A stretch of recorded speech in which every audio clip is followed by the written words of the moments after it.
Friends, आप सभी का अभी एसएफ क्लासेस में स्वागत है।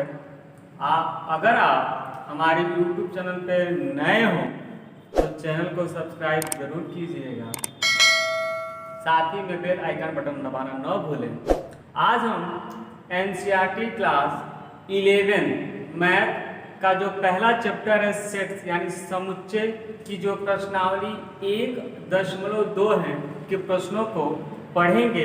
तो प्रश्नों को पढ़ने से पहले जो उसमें के कुछ टॉपिक है, जिस टॉपिक के सहायता से हम प्रश्न लगाएंगे, आइए पहले उन टॉपिक को हम लोग समझ लें। पहला टॉपिक है रिक्त समुच्चय यानी एम्प्टी सेट, या इसको शून्य समुच्चय भी कहा जाता है। रिक्त समुच्चय क्या होता है? ऐसा समुच्चय जिसमें एक भी अवयव न हो उसे हम क्या बोलते हैं? रिक्त समुच्चय, यानी जिसमें एक भी एलिमेंट न हो। जैसे इसको नोट करने का जो तरीका वो इसको ऐसे नोट करते हैं, या इसको फाई, इसको क्या पढ़ते हैं? फाई कहा जाता है। जैसे कहा जाए एग्जाम्पल में कि 2 से विभाजित होने वाले विषम संख्याओं का समुच्चय। अब ये बताइए कि क्या कोई विषम संख्या 2 से विभाजित होगा? नहीं होगा। तो जब नहीं होगा तो उसको क्या बोलेंगे? रिक्त समुच्चय बोलेंगे। और रिक्त को आप चाहे इससे प्रदर्शित कीजिए, चाहे इसको फाई से प्रदर्शित कीजिए। अगला क्या है? परिमित समुच्चय यानी फाइनाइट सेट, यानी ऐसा समुच्चय जिसमें अवयवों की संख्या क्या हो? सीमित हो, उससे हम क्या कहते हैं? परिमित समुच्चय कहते हैं। जैसे अंग्रेजी वर्णमाला के स्वरों का समुच्चय, तो स्वर कुल कितने होते हैं? 5 होते हैं। तो हम क्या लिखेंगे इसको? ए ई आई ओ यू, ये कुल 5 क्या होते हैं? स्वर होते हैं। ये क्या है? सीमित है, असीमित तो है नहीं। जिसमें इसको कहा जाता है, जो भी लिख रहे हैं ना, ये अवयव होते हैं, एलिमेंट होते हैं। तो जिसमें अवयव क्या हो? सीमित हो, उसे हम क्या कहते हैं? परिमित समुच्चय कहते हैं। और अगला क्या है? अपरिमित समुच्चय, इनफाइनाइट सेट क्या होता है? परिमित का अपोजिट, यानी ऐसे समुच्चय जिसमें अवयवों की संख्या क्या हो? असीमित हो, उसे हम अपरिमित समुच्चय कहते हैं।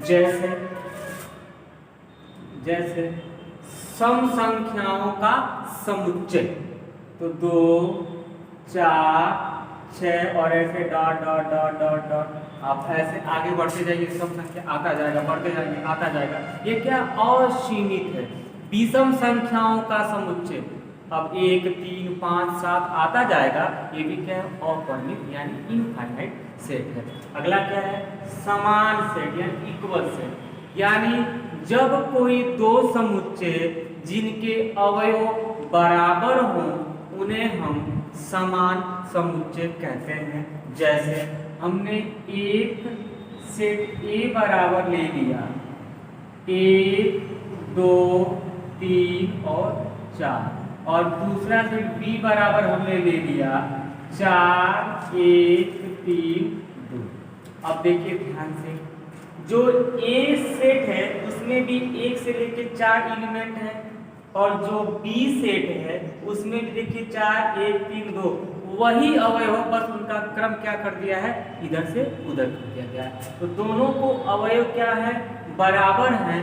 तो हम कहेंगे कि A और B क्या है? इक्वल है। A और B क्या है?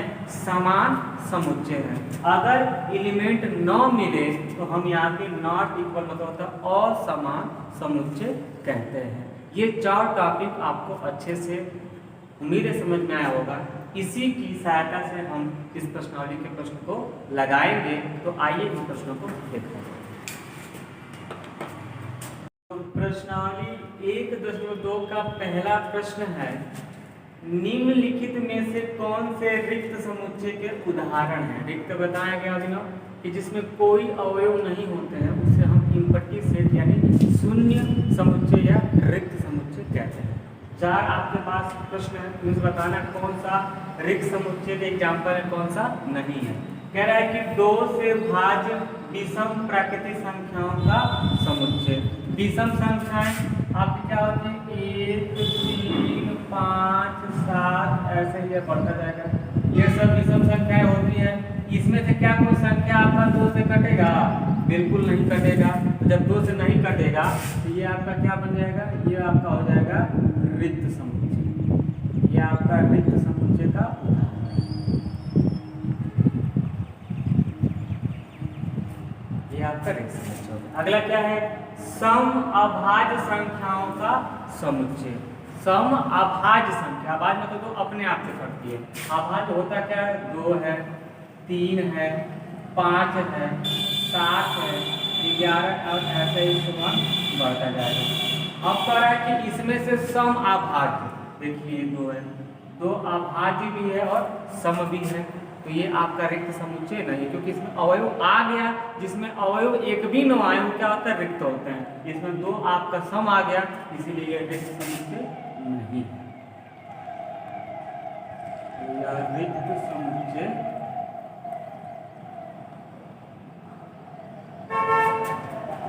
नहीं है।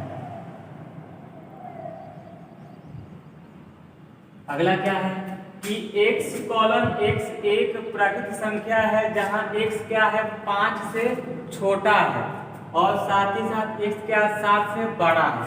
देखिए जब 5 से छोटा करेंगे तो आपको मिलेगा 4, 3, 2, 1 मिलेगा और 0 ऐसे समान मिलता जाएगा। और जब आप देखिए प्राकृतिक संख्या है तो केवल 1 तक ही होगा। एक ये बन गया आपका।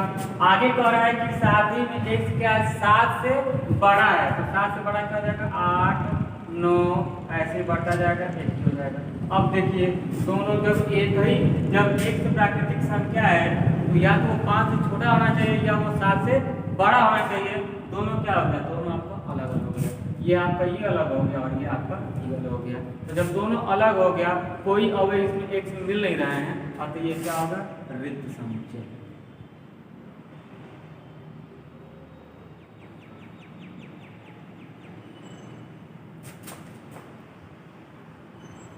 रिक्त समुच्चय है भाई। x का मान यहाँ तो 5 से छोटा रहना चाहिए या 7 से बड़ा होना चाहिए। x का मान अब यहाँ पे एक ही अगर संग्रह है तो आपके पास यहाँ 2 संग्रह बन गए और संग्रह तो एक ही दिया था, इसलिए आपका रिक्त समुच्चय, क्योंकि कोई भी अवयव जो है इसमें नहीं दिए हैं। कह रहा है कि y कॉन्वाई किन्हीं भी 2 समांतर रेखाओं का उभयनिष्ठ बिंदु होता है। याद रखिएगा कि जब 2 हम समांतर रेखाएं बनाते हैं तो इसमें कोई भी उभयनिष्ठ बिंदु नहीं मिलता है। उभयनिष्ठ कब मिलेगा? जब वो दोनों एक दूसरे को प्रतिच्छेद करेंगे। जहाँ पे एक दूसरे काटेंगे उसको बोलते हैं उभयनिष्ठ बिंदु, कॉमन पॉइंट कहा जाता है। यानी कि इसमें कोई भी कॉमन पॉइंट नहीं है, यानी कोई भी एलिमेंट नहीं है, तो ये भी आपका रिक्त समुच्चय है।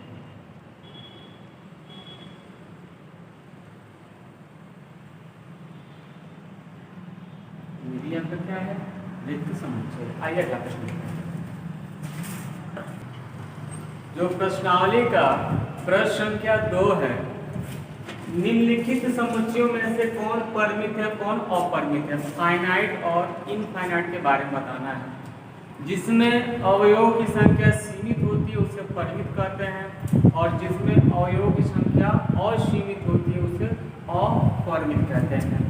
पहला प्रश्न है वर्ष के महीनों का समुच्चय। तो वर्ष में सभी लोगों को पता है कि 12 महीने ही होते हैं, उससे अधिक नहीं होते, क्योंकि इसमें 12 महीने, तो ये क्या है? सीमित है, ना 13 होंगे ना 11 होंगे, अतः ये आपका क्या है? ये आपका परिमित समुच्चय है। इसमें अवयव की संख्या क्या है? सीमित है, ये आपका फाइनाइट सेट है। अगला क्या है? 1, 2, 3 डॉट डॉट मतलब होता है वो बढ़ता जाएगा, जितना आप चाहें उतना लिख सकते हैं। इसमें जो एलिमेंट है वो क्या है? असीमित है, जितना चाहें उतना लिखते जाएंगे। तो जब इसमें एलिमेंट असीमित है तो ये क्या हो जाएगा आपका? अपरिमित समुच्चय। अगला क्या है? 1 से स्टार्ट हुआ और 100 पे जाके खत्म हो गया, यानी इसमें क्या है? 1 से लेके 100 तक की संख्याओं को लेना है, यानी इसमें अवयव संख्या क्या है? सीमित है, अतः ये क्या है आपका? परिमित समुच्चय।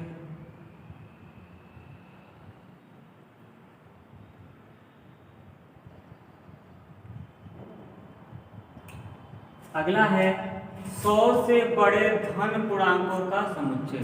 जब 100 से बड़ा बनाएंगे आप लोग, देखिए ध्यान से, 100 से बड़ा क्या बनेगा आपका 100 एक धन पूर्णांक 101, 102, 103, ऐसे 101 आपका क्या हो जाएगा, बढ़ता जाएगा। 100 से बड़े धन पूर्णांक ये आपके, तो इसमें जितना चाहे उतना बढ़ाते जाएंगे। तो अवयव क्या है, असीमित है, अतः ये क्या हो जाएगा आपका अपरिमित हो जाएगा।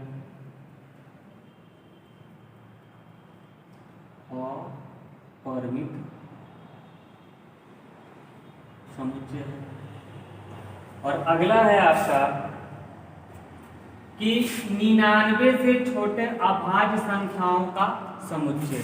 देखिए हिंदी वाले जो एडिशन में लिखा है वहां लिखा होगा अभाज्य पूर्णांकों का समुच्चय, और इंग्लिश की जो बुक है उसमें लिखा है द सेट ऑफ क्या है प्राइम नंबर, यानी अभाज्य संख्या। वो पूर्णांक नहीं है, वो क्या है संख्या, नंबर है, उसको आप सही कर लीजिएगा।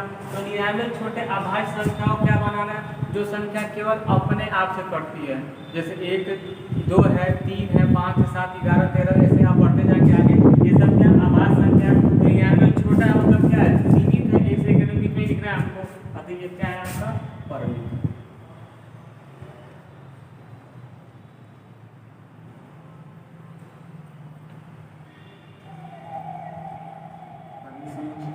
आइए प्रश्नावली के आगे वाले प्रश्न देखा जाए।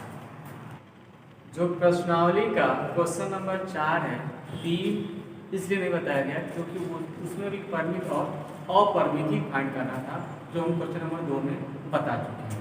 क्वेश्चन नंबर 4 में आपको क्या फाइंड करना है, समान, कि कौन सा समान समुच्चय कौन असमान समुच्चय है। पहला दिया है a बराबर a b c d, इसमें 4 एलिमेंट दिए हैं। दूसरे में देखिए a b c d, इसमें भी 4 एलिमेंट है, बस अपना क्रम क्या कर दिया, चेंज कर दिया है। तो जब दो समुच्चयों में अवयव क्या हो, समान हो, तो वो दोनों क्या होते हैं, आपस में बराबर होते हैं, यानी ये दोनों क्या है आपके समान समुच्चय हैं, यानी कहते हैं दिस इज इक्वल सेट,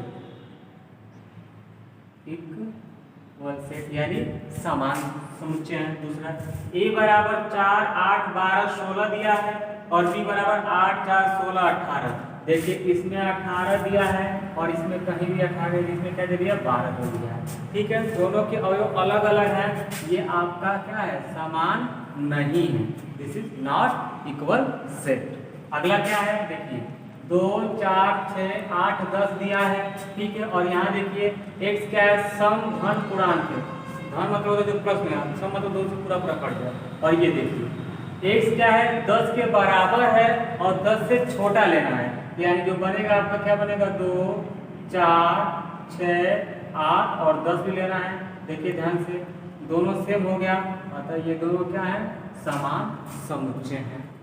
चौथा प्रश्न है a बराबर x कामा x कॉलन x संख्या 10 का एक गुणज है। इसका मतलब ये होता है कि a बराबर 10 के जो टेबल में आते हैं 10, 20, 30, 40 एंड ऐसे सो ऑन, ये सब 10 के क्या है गुणज है। और यहाँ पे क्या दिया है 10, 15, 20, 25, 30। देखिए 15 10 का गुणज नहीं होता है, 25 10 का गुणज नहीं होता है, तो इसमें दिया है, अतः ये दोनों क्या है और समान है, यानी ये बराबर नहीं है। आगे के इसमें जो भी प्रश्न हैं वो भी सब आप इसी नियम के तहत हो जाएंगे। इस प्रश्न में और भी जो है प्रश्नावली प्रश्न हैं जिनको आप इन्हीं नियमों के तहत लगा सकते हैं। इसमें 4 टॉपिक आपको अच्छे से पढ़ना था, रिक्त समुच्चय, परिमित समुच्चय, अपरिमित समुच्चय और समान समुच्चय। आशा करता हूँ कि 4 टॉपिक आपको अच्छे समझ में आया होगा। प्रश्न जो भी मेरे द्वारा बताया गया होगा उससे आप संतुष्ट होंगे। अगर आपको सारे प्रश्न अच्छे समझ में आए हों तो वीडियो को लाइक कीजिए और इस वीडियो को ज़्यादा से ज़्यादा अपने मित्रों के बीच में शेयर कीजिए और इसको सब्सक्राइब कीजिए और आगे के प्रश्नावली के लिए आगे वाली वीडियो का इंतजार कीजिए। तब तक के लिए नमस्कार।